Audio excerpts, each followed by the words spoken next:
को अल्लाह ने बयान किया है। हम देखते हैं कि माल की तकसीम पर अल्लाह ताला ने खुसूसी तवज्जो दी है।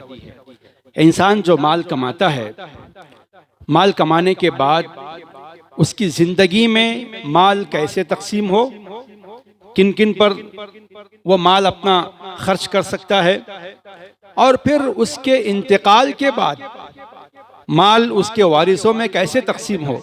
अल्लाह अकबर। अल्लाह ताला ने इन दो पहलुओं पर खुसूसियत से तवज्जो दी है और उनकी तफसील बयान की है। जैसा कि सूरह निसा में हमने आपके सामने तफसील से ये बात रखा कि अल्लाह ताला ने कैसे विरासत की तकसीम पर अहमियत दी है अल्लाह ताला ने। तो ऐसे ही एक इंसान की अपनी ज़िंदगी में अगर इंसान अल्लाह के रास्ते में माल खर्च करना चाहता है तो वो कैसे खर्च करे, उसकी तफसील भी अल्लाह ने हमारी आसानी के लिए बता दी है। वरना इंसान परेशान हो जाएगा, कहाँ तकसीम करे, किसको दे और कैसे सवाब हासिल करे। अल्लाह ताला ने इस परेशानी को दूर करते हुए फरमाया, इन्नमा सदक़ातु लिल फ़ुक़रा, कि ज़कात का पैसा, सदका व खैरात का पैसा मुहताजों को देना चाहिए। फ़कीर, फ़ुक़रा, कौन है फ़ुक़रा? उसके बाद फरमाया वल मसाकीन, और मिस्कीनों को देना चाहिए। कौन है मिस्कीन? उलमा किराम ने इसकी तफसीर बयान करते हुए कहा है, फ़कीर वो शख्स है जिसके पास अपना गुजारा करने के लिए कुछ ना हो और वो मजबूर होकर के मांगना शुरू कर दे, वो फ़कीर है।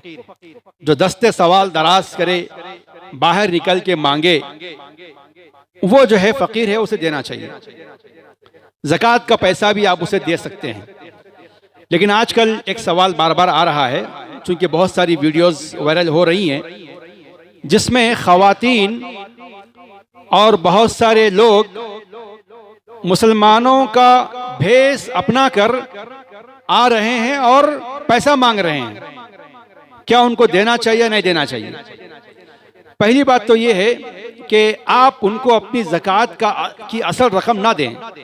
ये जितने मांगने के लिए आते हैं उनको आप 10, 20, 100, 50, 100, 200, 500, बस इससे बढ़कर आपको हजारों रुपए देने की जरूरत नहीं है, क्योंकि वो कई लोगों से मांगते हैं, कई लोगों से वो उनकी जरूरतें पूरी हो जाती हैं और फिर मांगना उनकी जरूरत नहीं है। ऐसे किसी फकीर को आपने देखा जो अपनी जरूरत के हद तक मांगता है, फिर जाके अपने घर में बैठ जाता है, आज मुझे 500 की जरूरत है, मैं 500 मांग लेता? ऐसा नहीं है, उनके अंदर हिर्स है।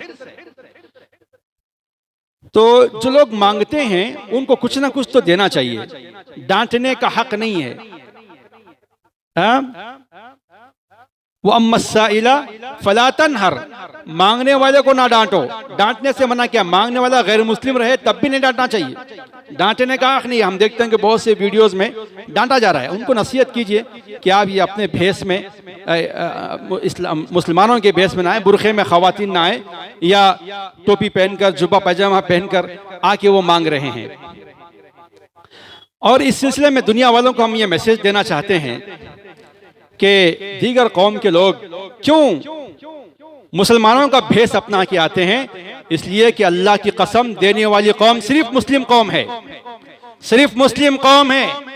मांगने वालों को मालूम है कि मुसलमान ही देते हैं, इसीलिए वो चाहते हैं कि इस्लाम का भेष अपना के जाएंगे, मुसलमानों के भेष में जाएंगे तो ज्यादा हमदर्दी होगी और दे देंगे। ऐसा नहीं है, मुसलमान सबको देता है, चाहे वो मुस्लिम रहे या गैर मुस्लिम रहे, जरूरतमंद रहे तो मुसलमान देता है। एक पैगाम ये है कि हमारे हिंदू भाइयों को वो अपने भेष में आए, हम देंगे। और इस्लाम इस बात की तालीम देता है कि भूखे को खाना खिलाया जाए। तो ऐसा नहीं होगा कि आप बुरखे में नहीं आएंगे तो ख़वातीन हम नहीं देंगे, देंगे, लेकिन शर्त यह है कि आप अल्लाह के नाम पर मांगे, किसी और गैरुल्लाह के नाम पर मांगेंगे तो नहीं मिलेगा। तो जो भी अल्लाह के नाम पे मांगता है या अपनी भूख मिटाने के लिए कहता है, उसको आपको देना चाहिए बिला तफरीक। फकीर है वो देना चाहिए, ये आम सदक़े की बात है। लेकिन जब ज़कात के पैसे की बात है तो ज़कात का पैसा ख़ास तौर से हम ये जान के दें कि वो मुसलमान है या नहीं है। और बिलखुसूस चूँकि ज़कात हम बाकायदा कैलकुलेशन करके हिसाब करके अपने पैसों की अपने सोने चांदी और पैसों का हिसाब करके हम बाकायदा निकालते हैं और उसके अंदर बाकायदा पूरा एक प्रोसेस होता है। तो थोड़ी आप मेहनत करें और अपने रिश्तेदारों को दें। चूँकि अभी जो एक आयत आई है जिसके अंदर सूरह तौबा में ही अल्लाह ने फरमाया खुद मिन अमवालिहिम सदक़तन तुतहिरुहुम बिहा व तुज़क्कीहिम, कहाँ है वो आयत? तो अल्लाह ताला ने जो है बाकायदा खुद मिन अमवालिहिम सदक़तन तुतहिरुहुम व तुज़क्कीहिम बिहा वसल्लि अलैहिम इन्ना सलातका सकनुन लहुम वल्लाहु समीउन अलीम। अल्लाह ने फरमाया, सूरह तौबा में ये बात आई है। अल्लाह ने फरमाया खुद मिन अमवालिहिम, के बाकायदा आप उनसे उनके मालों में से ज़कात लें। तो इन दोनों आयतों को जब जोड़ के हम देखते हैं और अहादीस में भी अल्लाह के नबी ने फरमाया कि ज़कात के बारे में फरमाया तुख़ज़ु मिन अग़नियाइहिम व तुरद्दु इला फ़ुक़राइहिम, कि ज़कात का माल इलाके के मालदारों से ली जाती है, ज़कात का माल लिया जाता है और इलाके के गरीबों में तकसीम किया जाता है। तो मालूम यह हुआ कि ज़कात असल तौर पर इज्तिमाई तौर पर देना चाहिए।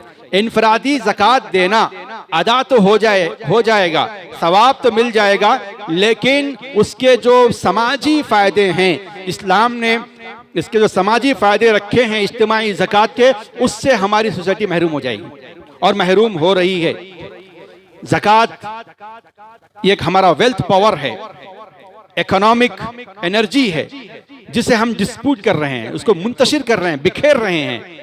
देखिए अगर उसी को एक जगह जमा किया जाए, बल्कि मौलाना आज़ाद रहमहुल्लाह ने बार बार अपनी तकरीरों में ये बात कहा है कि हर मस्जिद में, जैसे मस्जिदें पहले आप अगर जाएंगे तो इस्लामिक स्टेट में मस्जिदें सारी बैतुल माल के अंडर में चलती हैं, बैतुल माल की निगरानी में चलती हैं। अब हमारे पास सोसाइटियां हो गई हैं, कमेटियां हो गई हैं, कमेटी के तहत मस्जिद का पूरा सिस्टम चल रहा है। मौलाना आज़ाद ने बार बार अपील करते हुए कहा कि ज़कात के सिस्टम को भी ऐसे ही नाफिज करें आप। मस्जिद में बाकायदा इज्तिमाई ज़कात, इस मस्जिद के सारे मुसल्ली इस मस्जिद में इज्तिमाई तौर पर ज़कात जमा करें और फिर उसकी अच्छी निगरानी करते हुए तकसीम करें। ये होना चाहिए। तो उसका जो फायदा होगा समाज में बड़ा मुअस्सिर फायदा होगा। तो ज़कात को बाकायदा लेने का हुक्म है। ज़कात में अब चूंकि हमारे पास पूरी दुनिया में इस्लामी खिलाफत नहीं है, एक मरकजी खिलाफत हमारे पास मौजूद नहीं है। अगर मरकजी खलीफा होता तो वो अपना नुमाइंदा मुकर्रर करता और बाकायदा ज़कात कलेक्टर होता, वो जाके ज़कात कलेक्ट करता, हिसाब करता, आपकी बकरियों का हिसाब, आपके जानवरों का हिसाब, आपकी ज़मीन का हिसाब, आपके प्रॉपर्टी का हिसाब करके, जैसे टैक्स में हुकूमत बाकायदा आपका इनकम का पूरा हिसाब करती है, आपकी ज़मीन का हिसाब करके टैक्स लगाती है, वैसे ही इस्लामिक स्टेट में, इस्लामी खिलाफत में खलीफा का नुमाइंदा आकर के आपकी प्रॉपर्टी का पूरा हिसाब करके ज़कात लेता है जी, और उससे पूरा वेलफेयर काम होता है। पूरा इस्लामिक स्टेट में जितना भी वेलफेयर काम होता है, समाजी काम जितना भी होता है, उस ज़कात के इज्तिमाई ज़कात जो बैतुल माल में जमा होता है, वहां से पूरा वेलफेयर काम होता है।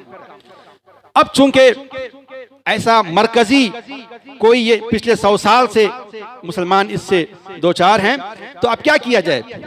तो उसका हल मुसलमानों ने निकाल लिया है, या उसका एक प्रैक्टिकल हल जो निकल आया है वो ये है कि मदरसे सोसाइटी के तहत चलते हैं, ट्रस्ट के तहत चलते हैं, मस्जिदें कमेटी के तहत चलती हैं। तो अब इज्तिमाई तौर पर एक मिनी बैतुल माल, छोटा बैतुल माल हम मस्जिद की सतह पर, मदरसे के सतह पर, सोसाइटी के सतह पर हम कायम करें और उसमें हम उसको जो है लेके चलें। इसकी बड़ी खैर व बरकत होगी। ये अपील मैं कर रहा हूँ आवाम से कि आप इस मामले में यकीन करें और अपनी जिम्मेदारी समझकर जमात के हवाले करें। अब जमात वालों की जिम्मेदारी है कि वो अमानतदारी के साथ अपने रिश्तेदारों को देने के बजाय, अपने अफराद को तकसीम करने के बजाय मुस्तहिकीन तक तकसीम करें। बल्कि मैं ये भी इसके सिलसिले में बहुत गौर करने के बाद, क्योंकि ये पैसे का मसला है, जहाँ पैसा आ जाता है लड़ाई झगड़े इख्तलाफात बहुत ज़्यादा हो जाते हैं, क्योंकि देने वालों में भी अल्लाह के लिए देने का मसला नहीं है, और जो जमा कर रहे हैं उनके अंदर भी ये खौफ नहीं है कि मैं अल्लाह को डर कर इसे सही तकसीम करूँ। इस वजह से, इस अखलाकी कमज़ोरी की वजह से हम देख रहे हैं कि ये मसला जिस तरीके से होना चाहिए वैसा अमलन नहीं है। तो अब क्या किया जाए? बाकायदा इस सिलसिले में एक मशवरा है, आप उस पर अमल कर सकते हैं कि आप बाकायदा ये कहें कि आप अपनी ज़कात ला के जमा करें और जिस मुस्तहिक को आप देना चाहते हैं उसका नाम भी आप यहाँ पेश करें, और वो आप जाके देने के बजाय वो जमात के थ्रू वहां तक जाएगा, जिसको आप देना चाहते हैं उसी को जाएगा, लेकिन आप नहीं देंगे, जमात देगी। ये ज्यादा मतलब प्रैक्टिकल मुझे नजर आता है कि क्योंकि जितने मसाइल हैं समाज में देखने को आता है कि डायरेक्ट देने में क्या नुकसान है। डायरेक्ट देने में नुकसान ये है, वो आप पर डिपेंड रहेगा और ये समझेगा कि फला आदमी मुझे देता है, खुलूस में कमी आएगी और उसकी जो खैर व बरकत है उसमें कमी होगी और उसकी खुददारी मजरू होगी, जिसकी वजह से वो ये पसंद नहीं करेगा कि आप डायरेक्ट देंगे तो वो आपका एहतराम करेगा, आपको सलाम करना चाहेगा, नहीं करेंगे तो आपके दिल में खराबी पैदा होगी, आप आइंदा नहीं देंगे उसको। उसके बजाय अगर यहाँ से पहुँचा दिया जाए तो वो ये समझेगा कि जमात ला के दी है और अल्लाह की तरफ से इंतज़ाम हो गया है, वो उसकी खुददारी मजरू नहीं होगी और वो अपनी खुददारी को बाकी रखेगा। तो ऐसे कई फ़ायदे होते हैं, आपको खुलूस का अज्र मिलेगा और उसकी खुददारी बाकी रह जाएगी। तो इस तरीके से हमें चाहिए कि इज्तिमाई ज़कात, चूँकि यहाँ अल्लाह ने बाकायदा खुद कहा है, लो। आप देखिए कि जो अल्लाह के नबी सल्लल्लाहु अलैहि वसल्लम की वफ़ात के बाद हज़रत अबू बकर सिद्दीक़ जब खलीफा बने, खलीफा बनने के बाद लोगों ने ये कहा कि हम खलीफा को ज़कात नहीं देंगे, अल्लाह के नबी को देंगे, क्योंकि अल्लाह के नबी सल्लल्लाहु अलैहि वसल्लम के बारे में यहाँ जो अल्फाज आए हैं, अल्लाह ताला ने नबी सल्लल्लाहु अलैहि वसल्लम को खिताब करते हुए फरमाया खुज़ मिन अम्वालिहिम, कि आप लीजिए। तो लोगों ने क्या समझा ये खिताब सिर्फ नबी के साथ खास है, ऐसा नहीं है, नबी का खलीफा भी इसके अंदर मुखातब है कि वो भी ले, उनके मालों में से आप लें सदका, ज़कात लें, तुतहिरुहुम व तुज़क्कीहिम बिहा, इस सदका लेने से उनका माल पाक होगा, उनकी नफ्स का तज़किया होगा। वसल्ली अलैहिम, फरमाया कि आप उन्हें दुआ दें, तो ज़कात कलेक्ट करते हुए, पैसा लेते हुए सामने वाले को दुआ देना चाहिए। और दुआ का फ़ायदा क्या होगा? इन्ना सलातक सकनुन लहुम, क्योंकि आपकी दुआ उनके दिल के सुकून का ज़रिया बनेगी और उनको उससे इत्मीनान नसीब होगा। वल्लाहु समीउन अलीम, अल्लाह ताला सुनने वाला और जानने वाला है। तो उन्होंने ये समझा कि ये नबी के साथ खास है, इसलिए कहा कि हम नहीं देंगे। नबी सल्लल्लाहु अलैहि वसल्लम होते थे, उनकी दुआ हमको मिलती थी, अब खलीफा को क्यों देंगे? अल्लाह अकबर। हज़रत अबू बकर सिद्दीक़ ने कहा कि मैं लउक़ातिलन मन फ़र्रक़ बैन सलाति व ज़कात, कि मैं उससे जंग करूंगा जो नमाज और ज़कात में फ़र्क करता है। क्या मतलब? जैसे नमाज बाजमाअत है वैसे ही ज़कात भी इज्तिमाई है। कोई आदमी अगर ये ऐलान करे कि हम जमात से नमाज नहीं पढ़ेंगे, सब मिलकर ऐलान कर रहे हैं, ऐसा नहीं होगा। हाँ, अकेले नमाज पढ़ लेने से नमाज हो जाती है, लेकिन जमात के साथ नमाज पढ़ना चाहिए। अजान दी जाती है, मस्जिद कायम की जाती है, क्यों? ताकि यहाँ जमात के साथ नमाज पढ़ी जाए।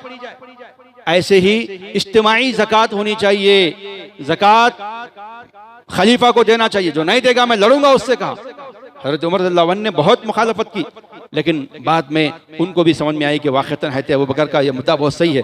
उसके बाद कहा कि एक आदमी अगर ऊँट का बछड़ा भी अगर नहीं देगा या रस्सी भी नहीं देगा तब भी मैं उससे लड़ूंगा। कहा इतना सख्त मौक़िफ़ इख्तियार किया, बाकायदा लड़ा और उनको मानिईन ज़कात के खिलाफ लड़ के उनको ज़कात देने पर मजबूर किया।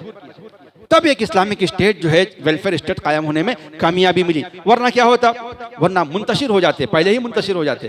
तो इस तरीके से खुलफा ने बड़ी अहमियत दी है ज़कात के मामले में, इज्तिमाई ज़कात के मामले में।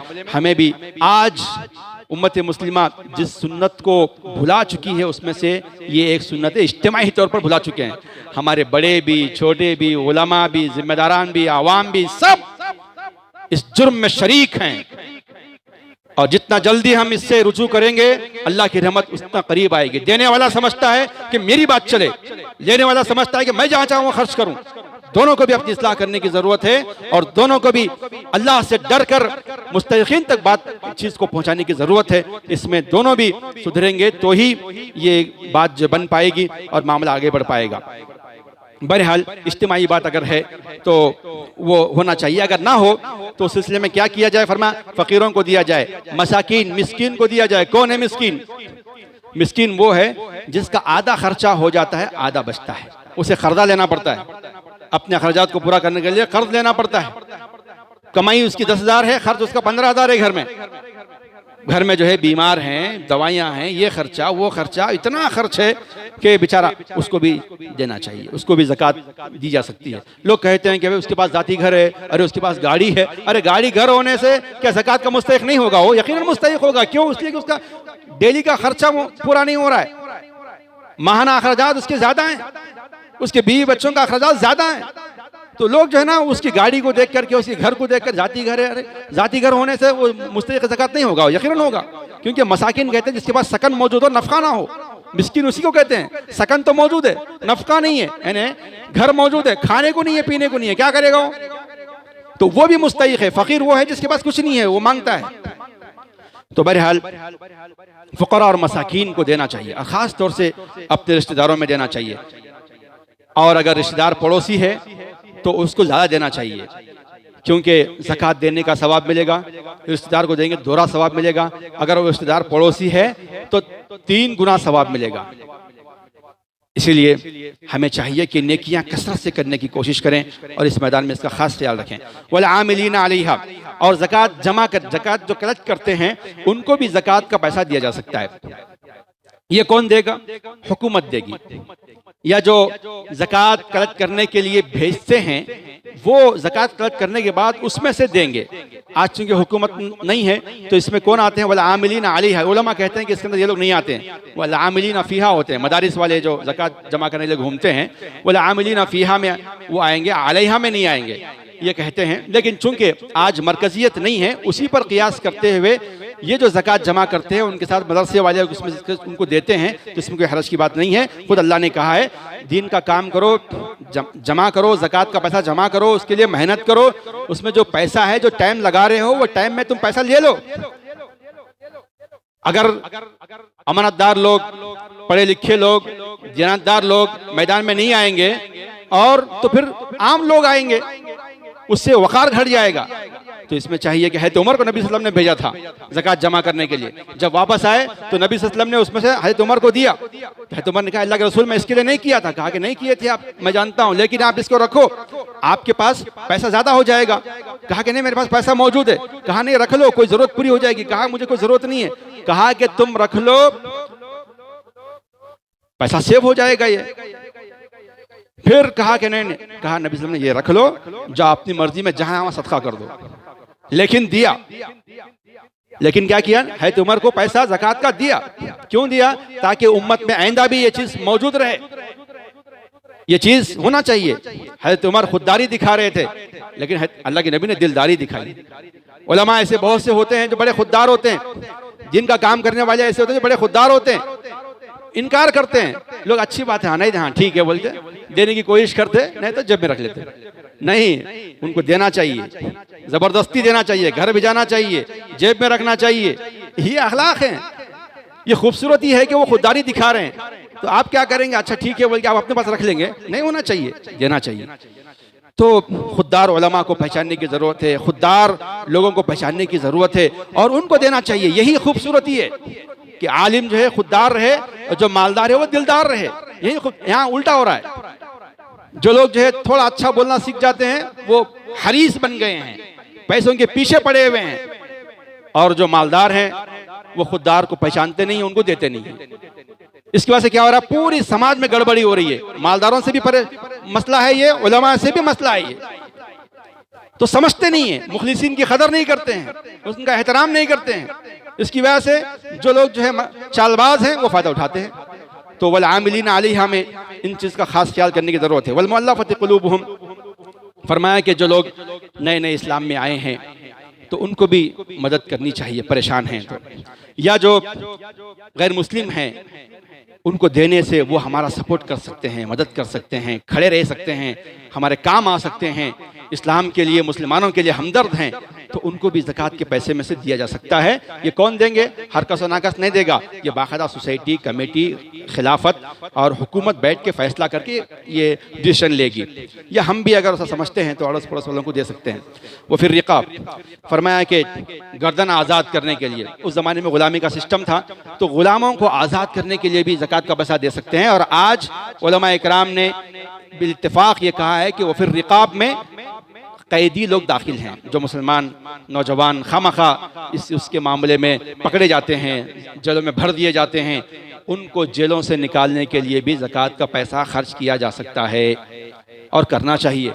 कितने ऐसे हैं भरी जवानी में पकड़ के डाल दिए जाते हैं और 30-30 साल तक जेलों में रहते हैं, बूढ़े होकर वापस। हमारा भी हिंदुस्तान का कानून इतना है कि वो फैसला होते होते 30 साल लग जाते हैं, जवान जाके बुढ़ा हो गया आता है बाहर। इस तरीके से तो हमें होश के नाखून लेकर जल्दी करते हुए ऐसे उनको बाहर निकालने की कोशिश करना चाहिए। वलगारिमीन, और जो कर्ज में डूबे होते हैं उनको भी ज़कात का पैसा देकर कर्ज की बोझ से बाहर निकाला जा सकता है। वफ़ी सबीलिल्लाह, और अल्लाह के रास्ते में खर्च करना चाहिए। इसमें जिहाद सब अव्वलीन मरहले में दाखिल है, और जो लोग भी अल्लाह के रास्ते में जद्दोजहद करते हैं, कोशिश करते हैं, सब इसके अंदर दाखिल होते हैं। उलमा ने इसको इसमें शरीक किया है। वो अपनी सबील, और इसमें मुसाफिरीन दाखिल हैं। मुसाफिर, आप देखिए रमज़ान का महीना है, चंदा करने के लिए यूपी बिहार से कई लोग इधर साउथ इंडिया को आते हैं, और उनकी उम्मीद है कि यहाँ मुसलमान माशाल्लाह तिजारत वाले हैं, पैसे वाले हैं, वहाँ गुर्बत ज़्यादा है, वो लोग आते हैं ताउन हासिल करना के लिए, यहाँ घूमते फिरते हैं, तो उनके खाने पीने का आप ख्याल करें। ज़कात के पैसे में से उनको भी दे सकते हैं, वो इब्न सबील हैं, वो मुसाफिरीन हैं, आम मुसाफिर को भी दे सकते हैं। और ये ख़ास तौर से इसलिए आए हैं, वो मुसाफिरीन हैं, हम उनको भी दे सकते हैं, उनको भी खिला पिला सकते हैं, उनको भी ज़कात के पैसे में से उन पर खर्च कर सकते हैं। तो ये जो है इस सब में सब चीज़ दाखिल होता। तो फरमाया कि फ़रीज़तन मिन अल्लाह, ये अल्लाह की जानिब से फ़रीदा है, अल्लाह ने मुक़र्रर किया है। वल्लाहु अलीमुन हकीम, अल्लाह ताला बेहतर जानने वाला है, बड़ी हिकमत वाला है। क्यों इन लोगों को ख़ास किया अल्लाह ने? ये अल्लाह की हिकमत है। अल्लाह अपने इल्म के बुनियाद पर इन 8 लोगों को मुख्तस किया है। हमें चाहिए कि ज़कात का पैसा इनमें तकसीम करने की कोशिश करें। अब मसला यह है कि सर सब 8 लोगों को देना चाहिए या किसी एक को दे सकते हैं? किसी एक को देने से भी ज़कात अदा हो जाएगी, ज़रूरी नहीं कि सब 8 को तकसीम करें एक साथ, किसी एक को भी देंगे तो भी ज़कात अदा हो जाएगी। उसके बाद जो है, जो सूरह तौबा में जो आयतें आई हैं, ज़्यादातर तौबा से मुताल्लिक़ आयतें हैं। अब मैंने कहा कि इसमें बिस्मिल्लाह रहमान रहीम क्यों नहीं लिखा हुआ, उसकी वजह बयान करते हुए कहा था कि इसके अंदर अल्लाह ताला का गैज़ व गज़ब बहुत ज़्यादा देखने को मिलता है, काफिरों के मुताल्लिक़, मुशरिकीन के मुताल्लिक़, मुनाफिकीन के मुताल्लिक़ और बेदीन लोगों के मुताल्लिक़। लेकिन जहाँ बजा अल्लाह ताला ने जो है तौबा का तज़किरा किया है, और इस सूरह का नाम भी तौबा रखा है, यानी अल्लाह के गज़ब को, अल्लाह के गुस्से को ठंडा करने की कोई चीज़ है तो तौबा है। अल्लाह अकबर। इसीलिए इस सूरह का नाम, जिसमें अल्लाह ताला ने अपने गैज़ व गज़ब का इजहार किया है, उसका नाम तौबा रखा है। अगर मेरे गैज़ व गज़ब से बचना चाहते हो तो तौबा करो, इस्तिग़फ़ार करो। अल्लाह अकबर। बार बार अल्लाह ताला ने जो है तौबा का तज़किरा इसमें फरमाया है, और ख़ास तौर से 3 ऐसे मुसलमान सहाबा इकराम का तज़किरा फरमाया है जिन्होंने तौबा की और अल्लाह ने उनकी तौबा को कबूल फरमाया। तो अभी वो बात आएगी, उससे पहले जो आयतें आई हैं उनमें से एक आयत अल्लाह ने फरमाया कि वस्साबिक़ून अल-अव्वलून मिनल मुहाजिरीन वल अंसार वल्लज़ीना इत्तबअूहुम बिइहसान रज़ियल्लाहु अन्हुम व रज़ू अन्हु व अअद्द लहुम जन्नातिन तजरी तहतहा अल-अनहारु खालिदीन फ़ीहा अबदा ज़ालिकल फ़ज़्लुल अज़ीम। अल्लाह ने एक बड़ी कामयाबी की उसका तारुफ देते हुए अल्लाह ने फरमाया कि जो लोग अस्साबिक़ून अल-अव्वलून, आगे बढ़कर पहले पहल आने वाले, मिनल मुहाजिरीन वल अंसार, अंसार और मुहाजिरीन में से सबसे पहले इस्लाम कबूल करने वाले, इस्लाम में दाखिल होने वाले, वल्लज़ीना इत्तबअूहुम बिइहसान, और जो लोग इनकी पैरवी करते हैं एहसान के साथ, उम्दगी के साथ, रज़ियल्लाहु अन्हुम व रज़ू अन्हु, अल्लाह उनसे राज़ी है और वो अल्लाह से राज़ी है। वअअद्द लहुम जन्नातिन तजरी तहतहा अल-अनहार, अल्लाह ताला उनके लिए जन्नतें तैयार करके रखा है जिसके नीचे नहरें जारी हैं, हमेशा उसमें रहेंगे, और यही सबसे बड़ी कामयाबी है। तो कामयाबी का तारुफ करते हुए अल्लाह ने फरमाया कि साबिकीन अव्वलीन, मुहाजिरीन और अंसार, वो तो कामयाब हैं, अल्लाह उनसे राज़ी है। लेकिन इस आयत पे जो गौर करने की बात है, फरमाया वल्लज़ीन इत्तबअूहुम बिइहसान, जो लोग बेहतरीन तरीके से, अच्छे तरीके से क़ियामत की सुबह तक इन अंसार और मुहाजिरीन की पैरवी करेंगे, इनके मनहज को अपनाएंगे, इनके तरीक़े को अपनाएंगे, कुरान और हदीस पर अमल करने के लिए, अल्लाह और उसके रसूल की बातों को अपनाने के लिए सहाबा के मनहज को अपनाएंगे अच्छे तरीके से, तो अल्लाह उनसे भी राज़ी है, वो अल्लाह से राज़ी है। अल्लाह अकबर। ये बशारत अल्लाह ने दी है, इसीलिए हमें सहाबा के तरीक़े को अपनाना चाहिए। नेकी के हर मामले में सहाबा के तौर तरीक़े को देखना चाहिए। अल्लाह ने फरमाया उनके लिए अल्लाह ने जन्नत तैयार की हैं जिनके नीचे नहरें जारी हैं। उसके बाद आज जो एक आयत आई है बड़ी अहम है, उस पर हमें गौर करने की ज़रूरत है। अल्लाह ने फरमाया इन्नल्लाह अश्तरा मिनल मुमिनीन अनफुसहुम व अम्वालहुम बिअन्न लहुमुल जन्नह। अल्लाह अकबर। अल्लाह ताला ने मोमिनों से ख़रीद लिया है उनके जानों को और उनके मालों को जन्नत के बदले। अल्लाह अकबर। अगर हम सच्चे मोमिन हैं, ये तसव्वुर करें, मर्द हो या औरत हो, जवान हो या बुजुर्ग हो, ये तसव्वुर करें कि हमने अपने आप को अल्लाह के लिए बेच दिया है। हमने अपने आप को बेचा, हमारे माल को भी बेचा है, हमारे सारे माल बेचे हुए। अब बेची हुई चीज पर हमारा कोई हक नहीं बनता है। हमने अल्लाह को, अपने आप को हमने अल्लाह को बेच दिया है। किसके बदले में? क्या मिलने वाला है? जन्नत के बदले में।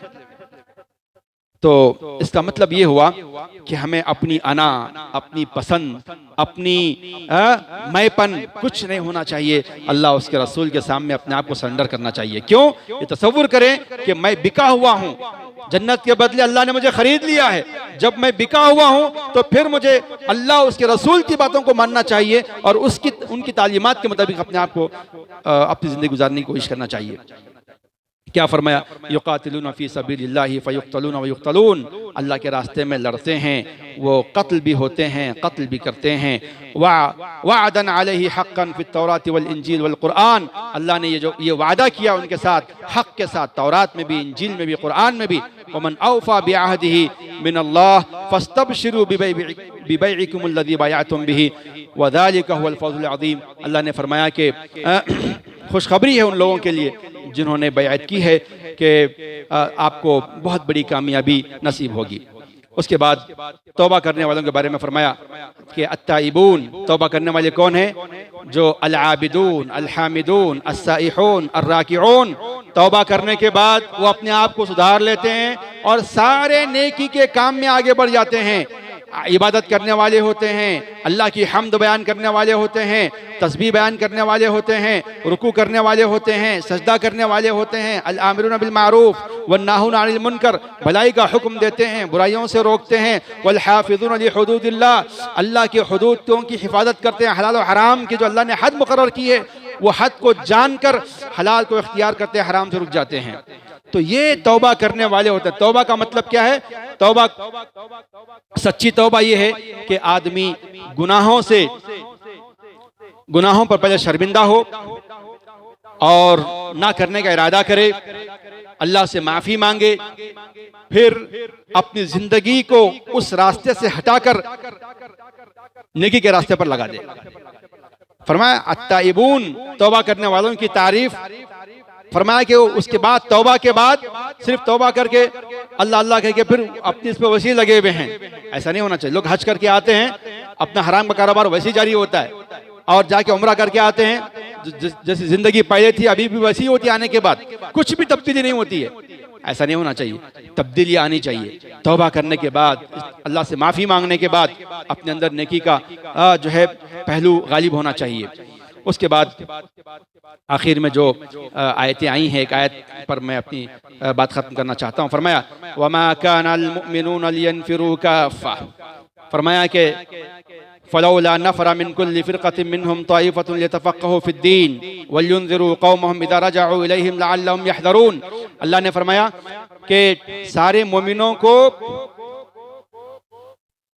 जिहाद में निकलना नहीं चाहिए, बल्कि एक जमात ऐसी हो, वलौला मिन कुल्लि फ़िरक़तिन मिनहुम ताइफ़तुन, एक ताइफ़ा, एक जमात ऐसी हो जो दीन में तफ़क़्क़ुह के लिए अपने आप को खास कर ले।